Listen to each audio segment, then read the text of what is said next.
Olá pessoal, tudo bem? Sejam muito bem-vindos a mais uma aula do nosso curso completo de gramática aqui do canal. Eu sou Valdes Amorim, professor de língua portuguesa, e nesta aula vamos estudar sobre os substantivos.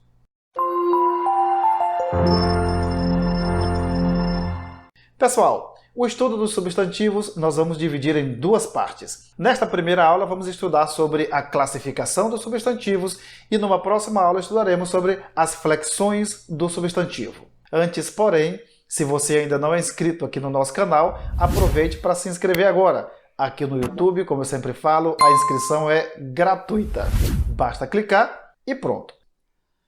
Muito bem, pessoal, temos aí o tema sobre o qual vamos falar nesta primeira aula, que é a classificação dos substantivos. Vamos começar então por uma pequena definição de substantivo. Olha, na língua portuguesa, o substantivo é a palavra variável em gênero, número e grau que dá nome aos seres em geral. Esses seres podem ser pessoas, lugares, instituições, sentimentos, grupos de indivíduos, qualidades, estados ou noções. É bom dizer o seguinte, que na língua portuguesa, toda e qualquer coisa que tenha nome, esse nome será substantivo. O substantivo é a palavra, portanto, que dá nome a todas as coisas que tenham nome. Os substantivos na língua portuguesa se classificam em vários tipos. Eu coloquei aqui em pares porque na sequência vamos ver cada um desses pares de substantivos. Temos os substantivos simples, compostos, primitivos, derivados, concretos, abstratos, comuns, próprios e coletivos. O substantivo simples é aquele formado por um só radical, quer dizer, por uma só palavra. Por exemplo, água, pé, flor, sol, amor. São substantivos simples, porque na sua estrutura existe apenas um radical. E o substantivo composto é aquele formado por mais de um radical. Temos aqui, por exemplo, autoajuda, anti-horário, pôr do sol, erva doce, couve-flor e pé de meia. Repare que esses substantivos, esses últimos aí, são todos formados por mais de uma palavra, por mais de um radical. Depois temos os substantivos primitivos e os substantivos derivados. Os substantivos primitivos são aqueles que não provêm de outra palavra na língua portuguesa. Por exemplo, flor, pedra, ferro e jornal. Já os substantivos derivados são aqueles que provêm de outra palavra da língua. Por exemplo, florista provém de flor. Olha aí, pedreira é uma palavra que deriva de pedra. Ferragem, derivada de ferro. E jornaleiro, derivada de jornal.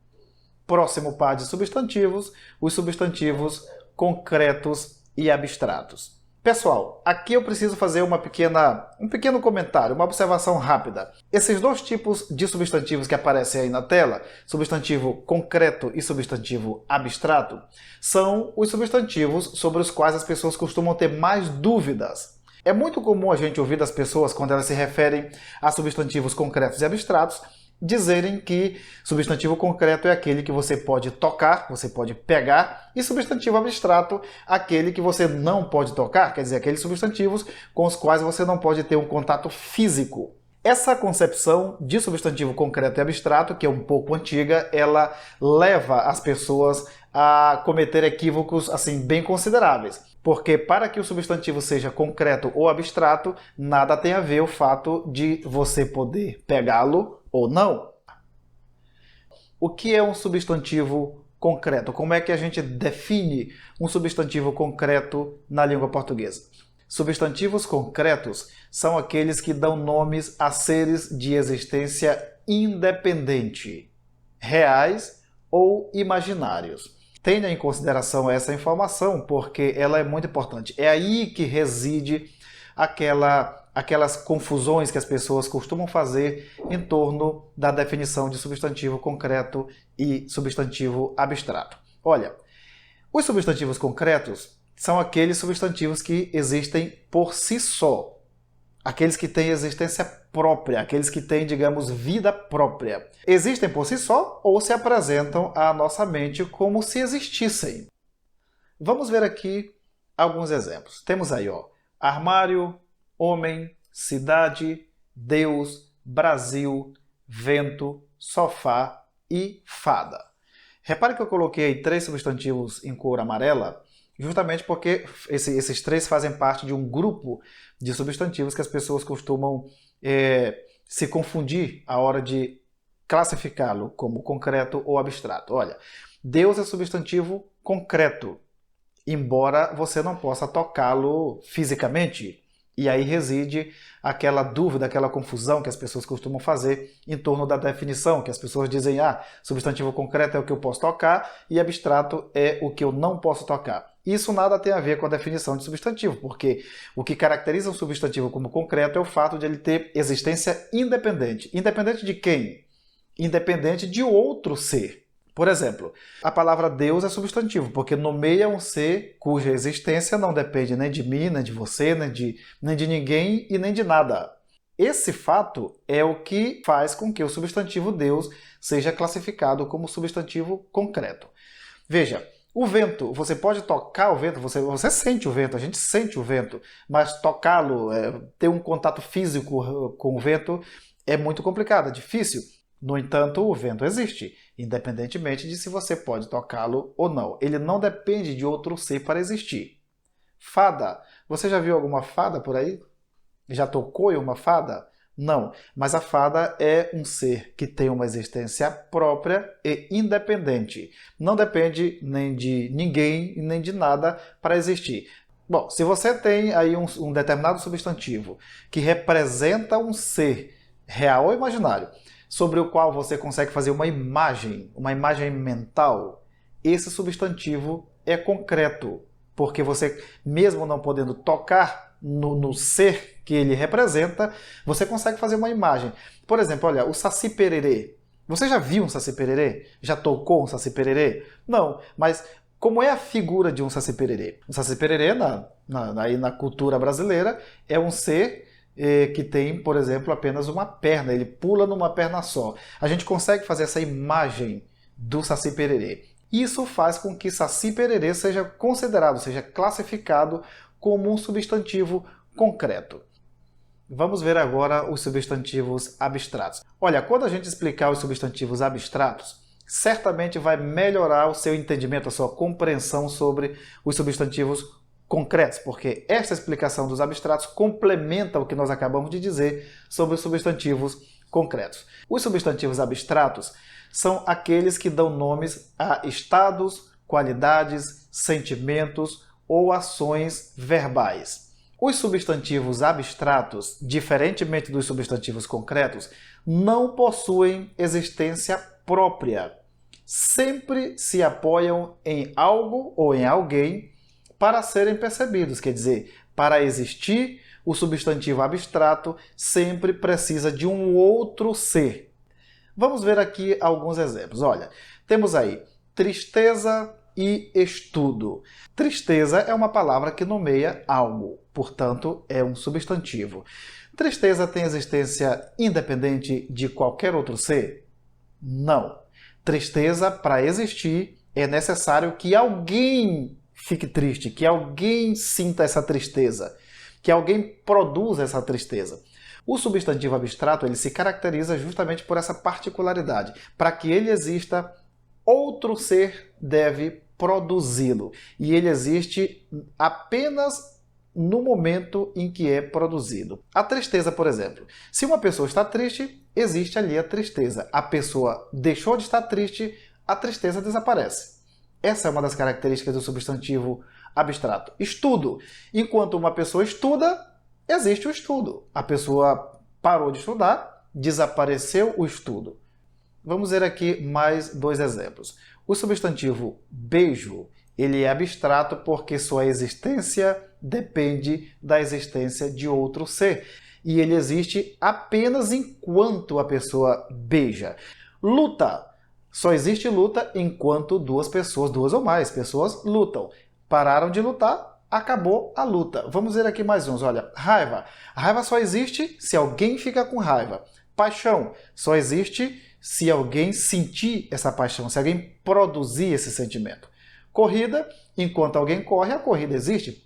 A pessoa parou de correr, desapareceu a corrida. Quer dizer, o substantivo abstrato, ele só existe enquanto alguém o produz.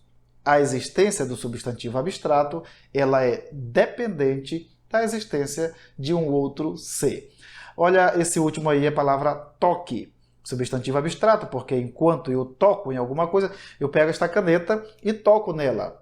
Enquanto eu estou tocando esta caneta, o toque existe. Separei o dedo, acabou o toque. Um substantivo, repito, para que seja classificado como abstrato, nada tem a ver com o fato de eu poder tocá-lo ou não. Tem a ver sim com a existência dele. O substantivo abstrato, ele não tem existência independente, ele depende de outro ser para existir. Vamos ver aqui mais um par de substantivos. Substantivos próprios e substantivos comuns. Substantivos comuns são aqueles que designam todo e qualquer indivíduo de uma espécie. Por exemplo, homem, país. Na palavra homem estão incluídos todos os homens: José, João, Pedro, Sebastião. País. País é o substantivo que engloba todos os países. Venezuela, Brasil, Estados Unidos, Alemanha, todos fazem parte dessa categoria. Montanha, planeta, todos os planetas. Professor, todos os professores. Aluno, mulher e rio. São substantivos comuns. Agora, os substantivos próprios são aqueles que designam apenas um elemento particular de determinada espécie. Por exemplo, José é um elemento da espécie homem. Belém é uma cidade dessa categoria de cidades. Depois, Angola é um país. Marte, um planeta. Amazonas, um rio. E Everest, uma montanha entre todas as montanhas. Atenção! Os substantivos próprios, eles sempre são grafados com a letra inicial maiúscula. Essa é uma característica do substantivo próprio. Temos aqui também substantivos coletivos. O que é um substantivo coletivo? Olha, o substantivo coletivo é um tipo de substantivo comum que nomeia conjuntos de seres de uma mesma espécie. Pessoal, existem vários substantivos coletivos. Existe um grupo muito grande de substantivos coletivos. Aqui nós vamos ver apenas alguns deles. Temos aí na tela a assembleia, que é o coletivo de pessoas reunidas, onde você tem um grupo grande de pessoas reunidas, ali você tem uma assembleia. Depois, caravana, é o coletivo de viajantes, de peregrinos. Orquestra, coletivo de músicos. Buquê, coletivo de flores. Vamos ver aqui alguns substantivos coletivos que são bastante conhecidos. Começamos aí por batalhão, que é o coletivo de soldados, e é muito conhecido. Depois, enxame, é o coletivo de abelhas. Elenco, coletivo de atores. Plateia, coletivo de espectadores. E agora, alguns coletivos que são meio curiosos, que não são muito conhecidos. Por exemplo, olha, o coletivo de alho ou de cebola é réqua. Você sabia? Não? Pois é. Depois, o coletivo de borboletas, panapaná. Temos o coletivo de poetas ou artistas, que é Pleiade. Coletivo de camelos é Cáfila. O coletivo de cabras, você sabia? Fato. É até um tanto curioso o coletivo de cabras ter esse nome, fato, porque fato, na língua portuguesa, tem outros sentidos, outros significados. Por último, temos aqui o coletivo de porcos, que é vara. Vamos resolver agora um pequeno exercício sobre essa temática de classificação dos substantivos. Diz o seguinte, ó. Classifique os substantivos em destaque nas orações abaixo. Quais são as orações? Aí aparecem. Primeira, há de se ter muita paciência. Repare que em destaque temos aí o substantivo paciência. Depois, número 2, o amor é um sentimento genuíno. A palavra em destaque é a palavra amor. 3, o Pará é um estado brasileiro. Temos aí a palavra Pará em destaque. 4, ela viu a notícia no jornal, em destaque a palavra jornal. Vamos classificar então cada um desses substantivos para descobrir qual é a opção correta. Na letra A temos o seguinte: simples, simples, primitivo e abstrato. Isso significa dizer que o substantivo paciência, o primeiro substantivo, deve ser substantivo simples. Isso é correto?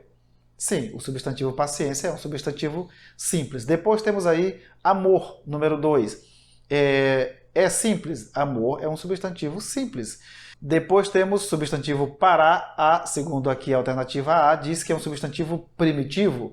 Parar é um substantivo primitivo? Sim, porque dele, do substantivo primitivo, deriva, por exemplo, paraense. Portanto, parar é primitivo. Depois, jornal, número 4, jornal, aqui sugere que é um substantivo abstrato. Tem existência independente ou não? Sim, então não é um substantivo abstrato. Vamos para a letra B. A letra B diz o seguinte: derivado, primitivo, concreto e comum. Isso significa dizer que, na frase número 1, paciência é um substantivo derivado. Paciência é um substantivo derivado? Não. Paciência não é um substantivo derivado, então nem vamos analisar os demais. Letra C, abstrato, simples, próprio, primitivo. A palavra paciência é um substantivo abstrato? Paciência, sim, é um substantivo abstrato. Depois temos a palavra amor, da frase número 2. Amor é um substantivo simples? Sim, substantivo simples. Frase número 3, temos parar. Parar é um substantivo próprio? Parar é um substantivo próprio. O que é um substantivo próprio? É aquele que nomeia um elemento de determinada categoria. Parar, no caso, nomeia um estado desse grupo de estados, dessa categoria estados. Por último, temos aqui jornal, na frase número 4, e a letra C sugere que jornal é um substantivo primitivo. Jornal é um substantivo primitivo? Sim, jornal é primitivo, e desse substantivo primitivo deriva, por exemplo, jornaleiro. Então, a letra C é a opção correta. Bem, pessoal, sobre a classificação dos substantivos, essas são as informações mais importantes. É bom lembrar que esta aula vai ficar disponível aqui no canal para que você assista quantas vezes você quiser. Toda vez que você tiver uma dúvida sobre como classificar determinada palavra, determinado substantivo, volte aqui ao canal, acesse a nossa aula e assista novamente. E se você achou este conteúdo importante para os seus estudos, aproveite, curta este vídeo e compartilhe com seus amigos nas suas redes sociais, para que eles também tenham acesso a esse material gratuito. Muito obrigado por sua atenção, forte abraço e até a próxima aula em que falaremos sobre as flexões dos substantivos.